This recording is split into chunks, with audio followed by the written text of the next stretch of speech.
भगवान सर्वज्ञ हैं, तुम कुछ भी मत कहो। सच्ची श्रद्धा भक्ति है ना, तो बिना कहे भगवान आपके मन की बात समझ जाते हैं। भगवान समझ गए कि मेरा बालक, मेरा भक्त प्रिय ध्रुव की इच्छा है कि मेरी स्तुति करे, ओंठ फड़फड़ा रहा, शब्द निकल नहीं रहा।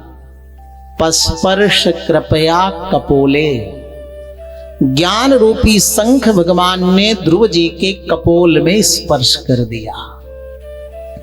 सरस्वती प्रकट हो गई। फिर तो ध्रुव जी ने बड़ी प्यारी स्तुति की है भगवान की। हे प्राणों की रक्षा करने वाले प्रभु, मैं आपको प्रणाम करता हूं। आपकी कृपा से हम देख पाते हैं, सुन पाते हैं, बोल पाते हैं।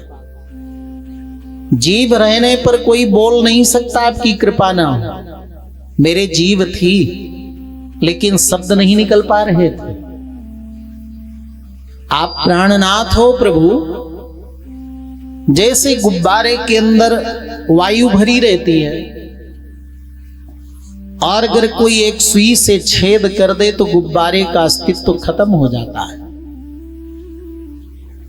लेकिन इस शरीर रूपी गुब्बारे में 9 छिद्र होते हुए भी वायु रूपी प्राण टिकी है आपकी कृपा से। ऐसे प्राणों की रक्षा देह में करने वाले हे प्राणनाथ प्रभु, आपको बारंबार मैं प्रणाम करता हूं। दुनिया में जो लोग नश्वर पदार्थ की याचना के लिए आपकी उपासना करते हैं, उनकी बुद्धि मारी गई है। विमुष्ट मतयः, जैसे स्वर्ग में कल्प वृक्ष के नीचे बैठकर स्वर्ग के अनुपम सुख लेने चाहिए, लेकिन वहां बैठ करके व्यक्ति यदि धान की भूसी मांगे तो मूर्खता है। वैसे आपकी उपासना करके व्यक्ति जीवन के, संसार के भटकाव से विराम ले सकता है, जन्म मरण से छुटकारा पा सकता है।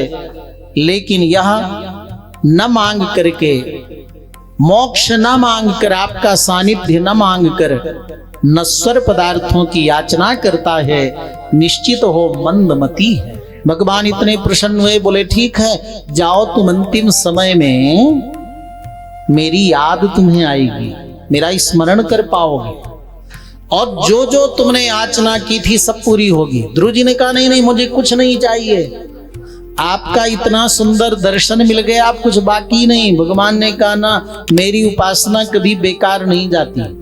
लौट करके ध्रुव जी आए ना, तो वही सौतेली मां पहले आरती उतारती है, तिलक लगाती है, और जो पिता गोद में न बैठाए थे वो राजा उत्तानपाद महाराज ध्रुव जी को सिंहासन में बैठाकर राज तिलक कर दिया, राजा बना दिया। बोले चमत्कार कैसे हुआ? बोले जिस पर भगवान की कृपा हो जाती है उस पर सबकी कृपा हो जाती है। तो दुनिया में कितने सारे संबंध हैं आपके, किसको किसको प्रसन्न करोगे? पिताजी को प्रसन्न करो तो बेटा रूठ जाएगा, बेटा को प्रसन्न करो तो भाई रूठ जाएगा, भाई को प्रसन्न करो भाभी रूठ जाएगी, सास को प्रसन्न करो देवरानी रूठ जाएगी, देवरानी को प्रसन्न करो ननंद रूठ जाएगी। कितने संबंध हैं। इसलिए अपने जीवन में भगवान को पकड़ लो, भगवान प्रसन्न हो जाएंगे तो दुनिया के सारे लोग आप पर प्रसन्न हो जाएंगे। 36,000 वर्ष तक राज्य का पालन किया है ध्रुव जी ने, और उत्तम को तो यक्षों ने मार दिया। और जब क्रोध में भरकर ध्रुव जी यक्षों को मारने लगे, तब स्वर्ग से मनु जी महाराज जो पूर्वज हैं उपस्थित हुए। बड़ी प्यारी बात कही है वो, भागवत के सूत्र है। वैक्सीन होती है ना, गोली होती है ना, अब तो अलग अलग रोगों की अलग अलग वैक्सीन बन रही है। ये जो शुगर में लेते हैं ना, क्या लेते हैं? इंसुलिन, वो वैक्सीन है।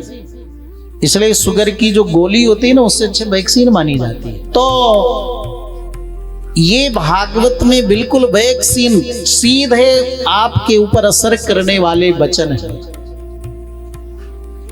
मनु जी महाराज ने कहा बेटा युद्ध मत करो, किसी प्राणी की हिंसा मत करो। अगर स्वयं प्रसन्न रहना चाहते हो, भगवान को प्रसन्न करना चाहते हो, तो एक बार यज्ञ आदि पूजा पाठ न कर सको कोई बात नहीं, लेकिन मेरे इन बातों को जो जीवन में उतार ले वो स्वयं भी प्रसन्न हो जाएगा और उस पर भगवान भी अत्यधिक प्रसन्न हो जाएंगे। कौन सा सूत्र है? सुखदेव जी के शब्दों में अनुभव करिए। सुखदेव जी महाराज और इधर मनु जी महाराज कह रहे हैं कि अगर इन 4 चीजों को जीवन में अपना लो, 4 चीजों, किसी के प्रति कभी ईर्ष्या द्वेष मत करो,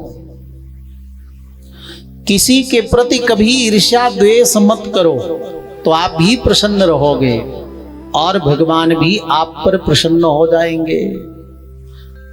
समत्वेन च सर्वात्मा भगवान संप्रसीदति। और सभी प्राणियों के प्रति समत्व का भाव रखो और हिंसा का परित्याग कर दो।